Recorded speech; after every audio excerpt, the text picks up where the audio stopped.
yeah, get your head around this Chinese map. Look at that.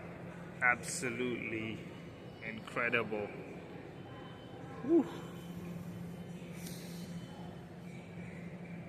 Try to figure that out. So yeah, man, check this out.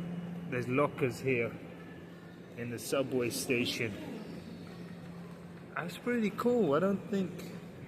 Oh wow, left luggage. So yeah, man, if you're... I swear, I don't know, correct me if I'm wrong, but I don't see these in other... I don't see these in the London Underground. Is there lockers there? Or in maybe places in the US, maybe. Some bus stations have it, obviously, but yeah, this little subway station.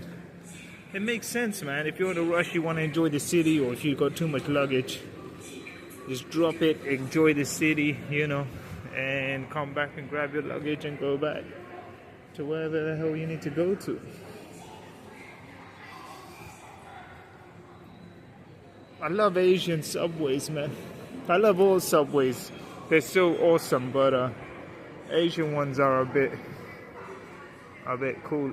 Probably the coolest. Probably the coolest.